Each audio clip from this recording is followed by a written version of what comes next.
Hola, ¿cómo están? Bienvenidos a este nuevo episodio de nuestro canal que se llama Hablemos del tema con Cardiel. Jarquín. Bien, pues bienvenidos. Fíjense que el día de hoy vamos a hacer una dinámica distinta. Vamos a empezar una lista de reproducción en donde le hagamos unas entrevistas a Miguel Jarquín en función de su pensamiento, en función de cómo él concibe pues este camino que ha recorrido para llegar a la psicoterapia existencial. ¡Salud! ¡Salud!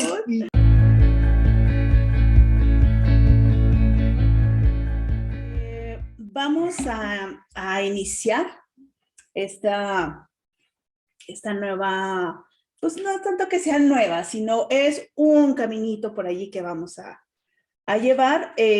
Ustedes saben, como lo platicamos en el primer video, pues Miguel, si ustedes por ahí lo googlean como Miguel Jarquín, él es uno de los pioneros de la psicoterapia existencial en México.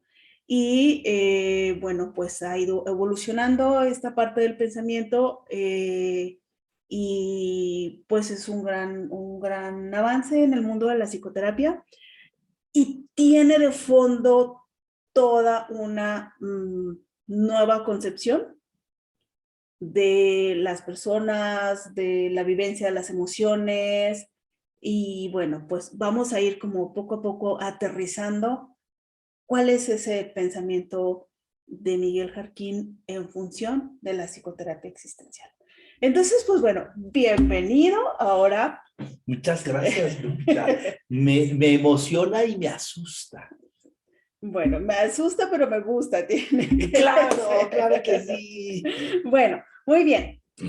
El tema con el que vamos a iniciar es en honor a unas lindas alumnas que tengo y un alumno que estudian en la Escuela Normal Superior de Especialidades, son unas chiquitas de tercer semestre, y que platicando con ellas sobre como las maneras de concebir eh, todo lo que tiene que ver con el desarrollo de la persona.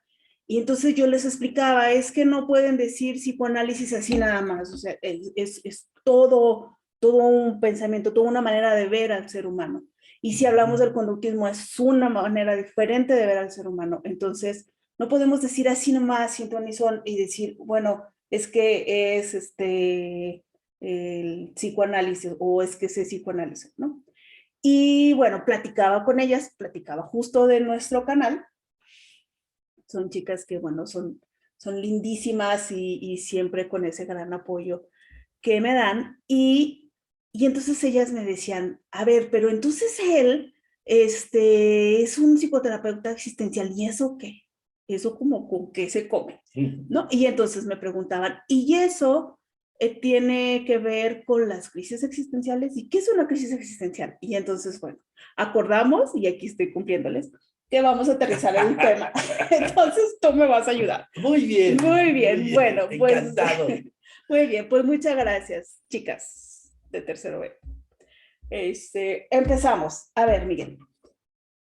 Voy ya más o menos les platiqué cómo es que tú, pues no cómo, sino más bien en dónde, en qué mundo estás con respecto, para que todos lo entendamos, del concepto de la persona. Entonces, primero me gustaría que nos platicaras, ¿cómo se puede concebir eso de la psicoterapia existencial? Si una persona dice, voy a ir a terapia, voy a ir con un psicoanalista, no voy a ir con un terapeuta existencial, ¿cómo podrían ellos entender?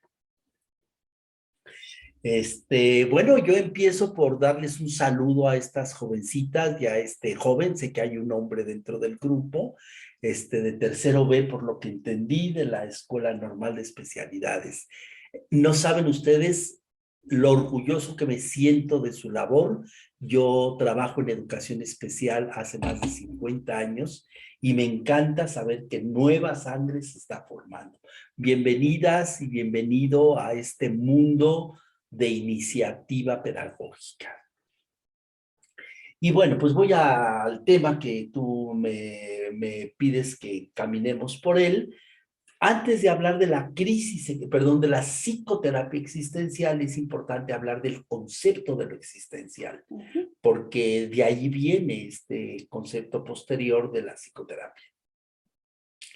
Lo existencial, digamos que el término se pone de moda, por así llamarlo, a partir de finales del siglo XIX y sobre todo a inicios del siglo XX y a partir de ahí.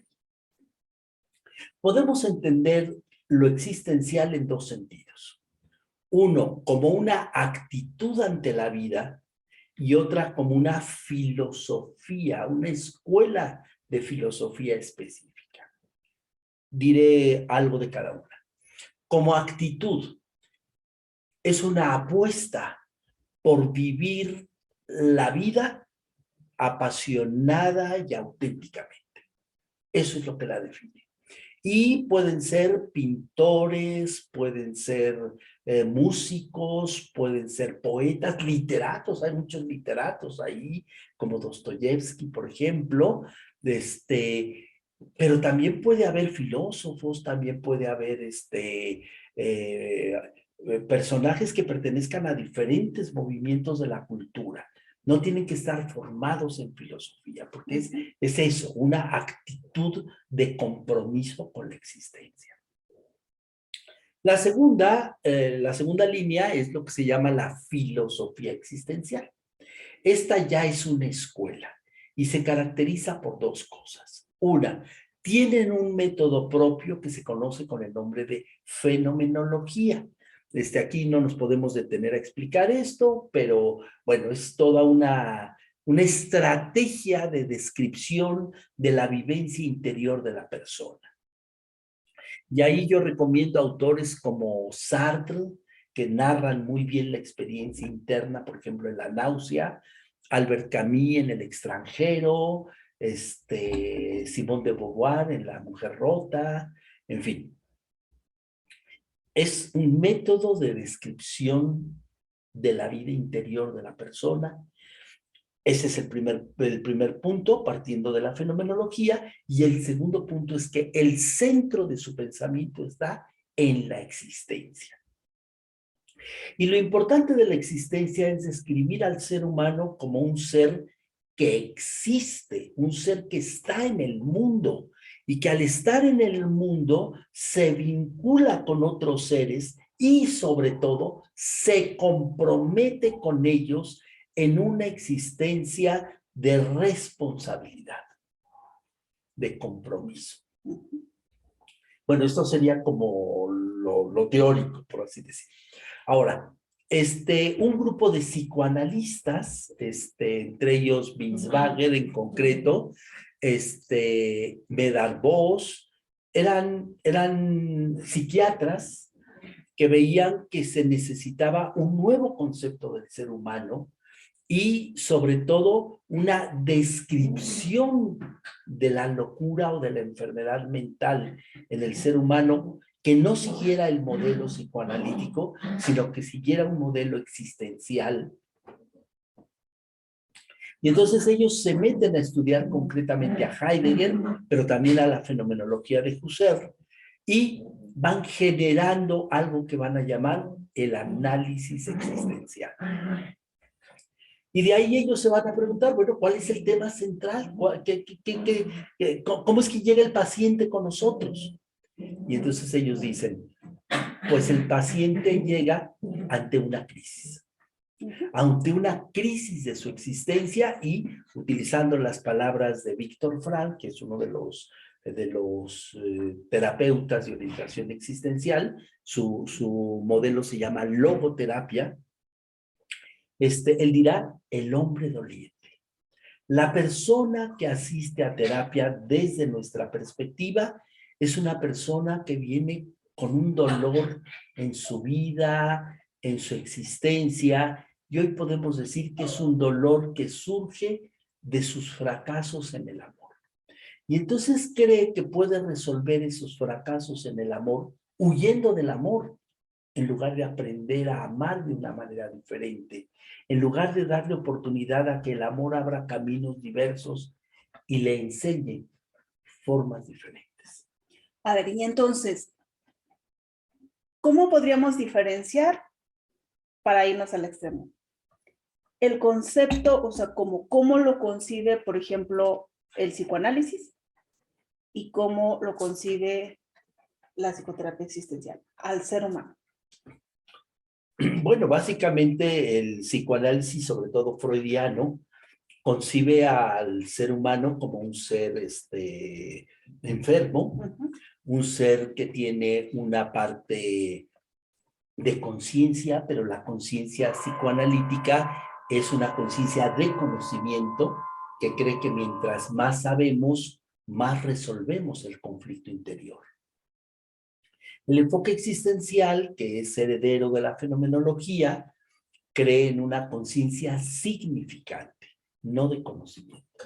Y entonces ella piensa que la persona, lo fundamental en ella es encontrar significados en el mundo. Y de ahí que el tema central de la persona humana sea el sentido de la vida. Ok, muy bien. A ver, entonces, sí, como nos queda claro esta parte, vamos ahora a ver esta parte que decías de la existencia, ¿no? Y entonces, como anclamos aquí un poquito para poder entender qué es una crisis existencial. Y a mí me gustaría que nos platicaras si está relacionada con el vacío existencial. Claro. Bueno, la crisis, tú sabes que es una palabra que significa cernir, es una palabra que hace referencia como a un sedazo que limpia. Como colar, ¿no? Como colar. Ajá. Y a mí me gusta mucho usar un ejemplo del pueblo, del campo en concreto. Tú sabes que acabamos de pasar el mes de noviembre y aunque todavía tenemos los vientos de noviembre, me imagino que muchos de ustedes saben que a esos vientos se les llaman vientos frijoleros. Yo no sabía eso. ¿Cómo? Si tú eres de pueblo. Sí, pero en mi pueblo somos finos y no comemos frijoles, entonces no puedo yo tener, o sea, sí puede haber tal vez alguna analogía que tenga que ver con la langosta. No es cierto. Por ejemplo, también de la langosta podemos usar una metáfora, fíjate. Pero voy a usar las dos. Okay. Resulta ser que los vientos frijoleros son unos, se les llama así porque es la época de recoger el frijol. Y entonces los campesinos recogen los frijoles y los ponen en unas especie de mallas y los avientan al aire. Y entonces los vientos pasan y se llevan el ollejo, se llevan lo que no sirve y cuelan, por así decirlo, dejan pasar solamente los frijoles. Oigan, yo no sé ustedes, pero a mí eso de vientos frijoleros se me hizo como muy chistoso. Como muy grotesco, pero no tiene nada que ver. Ya me di cuenta. Nada que ver, ya entendí por dónde vas. Perdón, pero yo dije, ¡ay! ¿Qué ejemplo va a poner? Dios mío. No, ok. No. Entonces, bueno, la crisis existencial justamente consiste en eso, en que vienen los vientos de la existencia y entonces tenemos que pulirnos y limpiarnos. Y por eso la terapia existencial, desde mi punto de vista, tiene como 3 tareas básicas. Claro. La primera, cooperar a que crezca la complejidad de la conciencia. O sea, al crecer como seres humanos, nos volvemos más complejos, no más complicados. Eso es importante entenderlo. La complejidad tiene que ver con la profundidad de la vida. Segundo, ampliar el horizonte. Una persona que crece existencialmente va teniendo cada vez un horizonte más amplio. Y un horizonte, sobre todo ya en las terapias de orientación existencial personalista, de orientación amorosa. De tal manera que se amplía el horizonte en términos del amor que ordena la propia existencia. Y el tercer objetivo de la terapia existencial es favorecer el compromiso de la persona en medio del grupo y de las comunidades a las que pertenece para favorecer su propia conquista personal. Y entonces, bueno, ligando ahora con la otra metáfora que pediste de la langosta, pues viene muy bien y es muy interesante. A lo mejor tú has visto las langostas y has visto que tienen un caparazón. Ajá. Bueno, pues la langosta por dentro es un animalito que vive dentro del caparazón. Y cada cierto tiempo ese animalito crece y ya no cabe. Y entonces tiene que salir del caparazón, pero como el caparazón se le pega, se tiene que despegar. Se tiene, permítanme la expresión, que despellejar. Y todo paso de un acto de conciencia a otro nivel de conciencia implica un despellejamiento. Y así es como esa langosta abandona el caparazón viejo, se despelleja y se conquista de una manera nueva, haciendo que surja un nuevo caparazón. Y así vendrá la siguiente etapa. Oye, qué bonito. O sea, a ver si entendí. Quiere decir que no siempre las crisis existenciales son por una tragedia y por todo un drama, sino que también podemos tener crisis mismo. existenciales por el crecimiento mismo. Claro. Y entonces es una manera de decir, es que ya no quepo aquí. O sea, este lugar en donde estoy ya me quedó chico. Exacto. Y entonces yo tengo que buscar la manera de salir a buscarme un nuevo caparazón o una nueva casa o un nuevo lo que sea. Y entonces muchas veces la crisis existencial pues solamente consiste en darte cuenta que ahí ya no cabes. No, fíjate que se me hace bien interesante porque, perdona, ya sé que no es mi entrevista, pues, pero perdón. Por favor, hazte dueña, hazte dueña. A mí no me apura. Fíjate que cuando revisas una prueba psicológica del HTP en especial, es una prueba de personalidad proyectiva, que consiste en dibujar una casa, un árbol y una persona.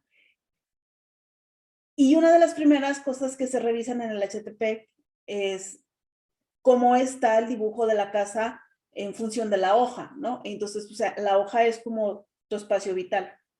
Y muchas veces dibujan una casa enorme, o sea, no cabes ya, es así como de, así ya te estás asfixiando en ese espacio, tienes que buscar un nuevo espacio vital. Y entonces así, ay, me voy a atrever a decir así de fácil, sé que en la práctica pues no siempre es fácil, pero así cruzas esa parte, ¿no? De esa crisis. Porque fíjate, justo las chicas me decían, sí, maestra, es que es así como de la crisis existencial de los 20, de los 30, de los 40, de los 50, ¿no? Claro. Usemos otro ejemplo ya en el orden de lo humano. Tú sabes muy bien, y lo saben todos ustedes, que quien da la señal de salida cuando el bebé va a nacer es el propio bebé. Y fíjate qué interesante, la pregunta que yo les hago muchas veces en clase es, ¿y cómo sabe el bebé que es hora de salir? Entonces, fíjense, el acto de ser parido tiene que ver con el ya no quepo y es tiempo de salir. Y fíjate que yo ligo esto con la palabra existir. Existir significa salir de ahí. Wow. Entonces, ese feto, ese bebé, ya no cabe y tiene que salir de la inocencia hacia la conciencia. Platícanos más de eso. El feto no vive por sí mismo, no tiene conciencia de sí mismo, es vivido por la vida. Ajá. Él no tiene que hacer nada. Ese vientre maravilloso donde es recibido por su madre, le da el calor adecuado, le da la comida adecuada, le da el confort adecuado. Su confort, pero sí, total. Todo. Es vivido por la vida. Casi que decir, no me molesten, yo aquí estoy, miren, flotando bien a gusto. Hasta que no quepo. Claro. Y cuando no quepo, aún en medio de ese confort maravilloso en el que no me molesten, es al revés. Ya no puedo más y tengo que salir de aquí. Y en ese instante, él usará su poder para salir de ahí. Miguel, quiere decir entonces que otro tipo de crisis existencial que puede darnos, o otro camino, no sé cómo decirlo, puede ser ese momento en el que yo estoy en mi zona de confort, yo estoy bien a gusto, yo estoy fluyendo aquí en este trabajo, yo estoy fluyendo aquí con esta relación de pareja, pues estoy así bien a gusto, no me molesten. Pero algo sucede en el interior que me dice, ahí ya no cabes. Y entonces viene una crisis existencial de la que yo de pronto puedo no darme cuenta. Sé que algo me pasa, sé que siento este malestar en el estómago, sé que me duele la cabeza, sé que tengo como allí algunas situaciones que me hacen estar incómoda, pero no quiero soltar mi zona de confort en donde estoy bien a gusto. Y entonces es otra manera de tener una crisis existencial. Claro. Y otra vez, ya no cabe. Y déjame poner ejemplos muy concretos. El maestro que lleva 20 años dando la misma clase y que ya no necesita prepararla, se la sabe de memoria. Y va y la repite, y la repite, y la repite. Tú sabes que yo di clases en la normal de maestros durante muchos años y di clases en la normal de maestros de preescolar, de primaria, de educación especial, etcétera, la superior. ¿Qué crees que me sorprendió enormemente? Que había alumnos que compraban los apuntes de alumnos que iban adelante de ellos. Pero lo más curioso, ¿quién crees que les vendía a los alumnos? Que les vendía los apuntes. Los maestros. No, no. Las generaciones. Las generaciones anteriores en las que estaban sus mamás o sus papás. Y a ellos se las habían vendido los abuelos. Porque tenían al mismo maestro, a la misma maestra, y seguía dictando los mismos apuntes, Lupita. Pero esto no pasaba solamente en las normales. Me imagino que conocen ustedes a Jean-Paul Sartre, me imagino que conocen a Emmanuel Mounier y que conocen a un autor que se llama Henri Bergson, que fue premio Nobel de Literatura. Miren, todos ustedes que lo están escuchando, tienen que decir como yo, ajá, sí lo conozco, ajá, sí me acuerdo. Él así dice, ¿te acordarás tú de lo que dijo Aristóteles? Y entonces uno dice, ok, sí me acuerdo. Ok, a Sartre seguramente sí. Muy bien. Okay. Bueno, pero lo interesante... Pero va a haber muchos que sí se acuerden, que sí los conozcan a todos. Lo interesante, y por eso los cito a ellos, porque los tres decidieron no dar clases en una de las universidades más famosas del mundo y de las primeras 4 universidades. La Sorbona. Sí, claro que sí, Lupita. Decidieron no dar clases ahí. ¿Y sabes por qué? Porque decían que los maestros terminaban su tesis doctoral y se la pasaban dando clases toda su vida sobre la misma tesis doctoral, sin cambiar nunca sus pensamientos, sino que eran unos repetidores horribles. Y decidieron ser maestros desde fuera. Y Emmanuel Mounier funda una revista estupenda de crítica política que se llama Esprit, que hoy sigue vigente. Jean-Paul Sartre decide, por un lado, escribir literatura, tú conoces, ahí sí conoces varias de sus obras, y además militar en un compromiso político, que son varios, y Bergson decide dar conferencias a las que asistían los alumnos, y asistían cientos de alumnos. Quiere decir esto, Lupita, que a veces el fracaso de lo social está en que las personas nos instalamos confortablemente en un lugar del cual no queremos movernos. Y que a pesar de las crisis que aparecen y de los empujones que nos da la vida, de esos vientos que llegan y nos dicen, ¡hey, ya es tiempo de salir! ¡Sacúdete la ¿Qué tal nos sacuden? Claro. Y así como que nos echamos un bañito y nos volvemos a acomodar en el mismo lugar. Claro. Toda crisis existencial es un llamado al despliegue de nuestros potenciales. Y si no le hacemos caso, nos estamos traicionando. Abraham Maslow, ahora vengo del lado del mundo norteamericano, él pertenece al movimiento de la tercera fuerza, la psicología humanística en Estados Unidos. Él usa un término muy interesante, el complejo de Jonás. Y el complejo de Jonás describe la traición a nuestros mejores talentos. Y los seres humanos, con tal, sobre todo en esta sociedad comercial y en esta sociedad que nos vende tantos espejitos inútiles, Claro. traicionan su proyecto existencial. ¿Por qué? Porque prefieren ganar más lana, porque prefieren tener un coche más elegante, porque prefieren hacer cosas más vistosas, en lugar de apostar a una existencia auténtica, comprometida con los otros y con la humanidad. Y cuando nosotros hacemos un trabajo en terapia dentro del enfoque existencial, no queremos cambios de conducta.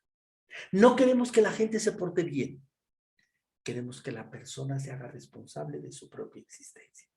Y que si ella elige vivir de esa manera, sepa que es una elección suya y no algo que le está poniendo los demás encima. Claro. Y que también está esta parte que decías de los talentos. Porque, pues, sin lugar a dudas, todas las personas tenemos un talento. Todas, Todas, absolutamente, ¿no? Todas. Y entonces yo siempre he dicho, es que, y discúlpame que traiga a colación a Dios, pero yo luego digo, es que, ¿sabes qué? Dios te castiga, perdónenme, igual es una expresión, ¿no? Si te dio un talento y no lo estás usando, o sea, ahí lo tienes y no estás haciendo nada con él. Y creo yo, y tú me dices tu opinión, creo yo que cuando nosotros tenemos un gran talento, que todos lo tenemos, es como si fuera una masa así de energía que tenemos en nuestro ser, que tiene que salir. Pero cuando allí la tenemos enconchada y la tenemos aplastada y con una coraza y no la dejamos salir, eso nos va llevando poco a poco a la locura. Porque ahí está todo ese talento y te va a hacer daño a final de cuentas. Entonces, pudiera ser una manera de enfrentar la crisis existencial, utilizar ese talento como pintar, como bailar, como lo que sea que que querramos hacer. Claro, y bueno, no tienes que pedirme una disculpa por invitar a Dios dentro de nuestro diálogo. Te voy a recordar un texto bíblico, la famosa parábola de los talentos, justamente. Aquel hombre que reparte a 3 personas talentos, y a uno le da 5, a otro le da 3 y a otro le da 1. Y el que se va con 5, va y hace todo un trabajo y le devuelve 5 talentos más. El otro se va, regresa, hace 3 talentos más y regresa con sus 3 talentos y 3 más. Y en cambio al que le dio 1, le da miedo y va y lo entierra. Y cuando regresa, regresa con el mismo talento. Y es a la que aquel hombre corre precisamente por incapaz. Los talentos nos fueron dados para hacerlos fructificar, para que crezcan, para que se desarrollen. Y sabemos que en la práctica no podemos desarrollar todos los que tenemos, porque fíjate qué bonito, Lupita, no solo tenemos un talento, tenemos varios talentos, pero no podemos desarrollar todos. Y entonces tenemos que elegir a qué talento le vamos a apostar. A veces podemos sumar otros talentos al primero, pero nuestra tarea es hacer que los talentos que recibimos y el que elegimos como primordial florezca y fructifique. Eso significa multiplicar la vida. Bueno, para terminar este diálogo tan interesante, tan bonito y tan profundo, ¿a qué invitarías a las personas que nos están escuchando con respecto del tema de lo existencial, de la crisis existencial? Me debes el tema del vacío existencial. Ya sé. Que ya se nos acaba el tiempo, pero creo que bueno, podemos volverlo a tocar porque sí pienso que vale la pena que lo hagamos. Claro. Bueno, pues citaré a un autor que se llama Gabriel Marcel. Algunos que ya me conocen saben que lo cito casi siempre. Y él tiene un texto muy interesante. Dice, hacer que las circunstancias se vuelvan favorables a nuestro destino. Fíjate qué bonito.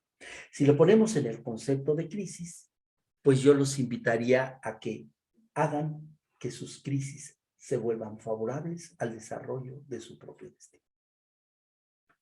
Muy bien, muy bonito. Pues muchísimas gracias por abordar este tema tan profundo y hacerlo así tan digerible y tan aterrizado en la vida misma. Muchas gracias. Muy lindo el tema. Creo que es un tema que da para muchísimo más.